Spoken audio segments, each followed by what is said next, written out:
Hello and welcome to this video. My name is Claire Miller. I'm a professional writer, a published author of 4 children's books and the story creator. And today I want to read to you the third part of my story, which has the title of The Moment of Truth. The Moment of Truth is about Jenny and Tom as the main characters. Jenny reads a message which sends her out into space, needing to be alone. Tom rescues her when her spacesuit starts to lose oxygen. Darkness stops her desperate attempts to get away from him. Back on Earth, she needs to decide if she wants to live. Can she trust Tom or herself ever again?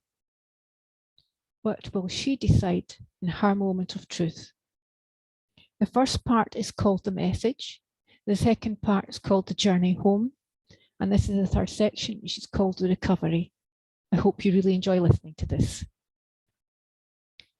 Did she want to see Tom? Jenny thought as she heard the lid of the stasis pod slide shut. An easy question to answer. No. She'd never talk to him again. It had taken a long time to trust him. Never again would she be fooled that someone loved her. Very soon she'd be asleep, free from the necessity of interacting with anyone. What she would decide to do when she got back to Earth, she didn't know. Would it be worth waking up at all? A loud click of a door opening alerted her to the fact that something had changed around her. Smooth sheets were wrapped around her body. Warmth brushed her face. She lay still, keeping her eyes closed. She had to be sure it was worth opening them. Jenny, if you can hear me, you're safe on Earth in the medical centre of the Space Centre. I'm happy you've sustained no damage to your body from the lack of oxygen when you were in space.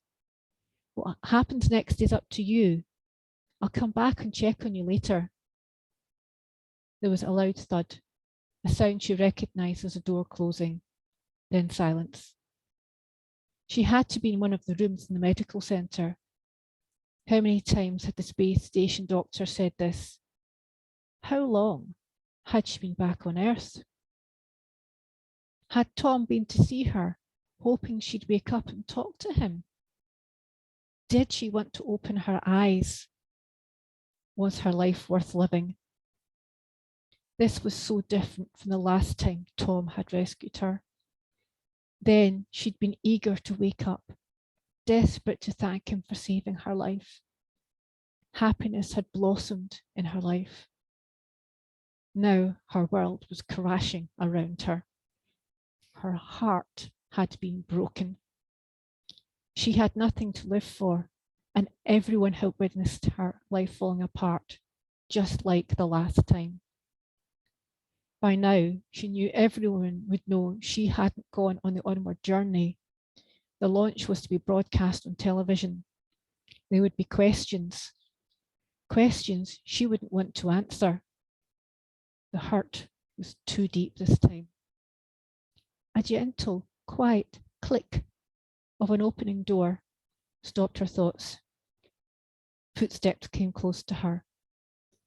Are you sure she can hear me, Doctor? This was the voice of the flight director. Yes, I am.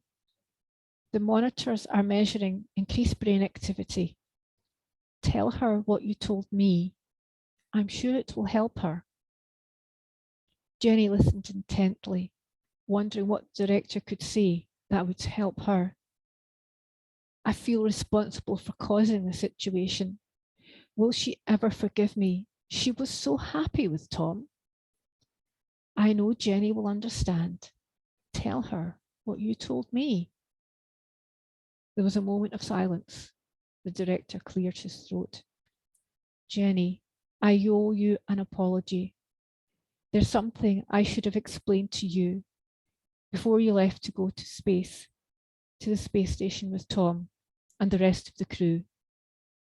Only realised I hadn't when Tom told me about the message you read from Carol I was so busy dealing with the implications of the unexpected increase in solar flare activity, I forgot to talk to you.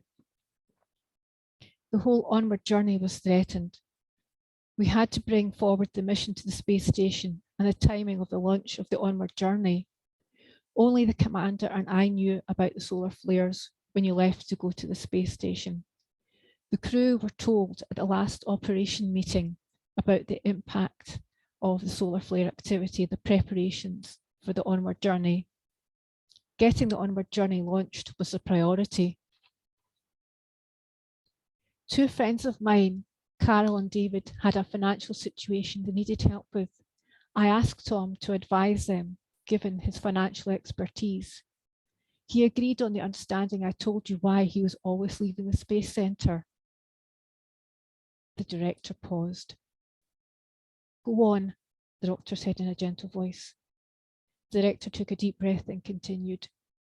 I'm so sorry, Jenny. I never meant to forget.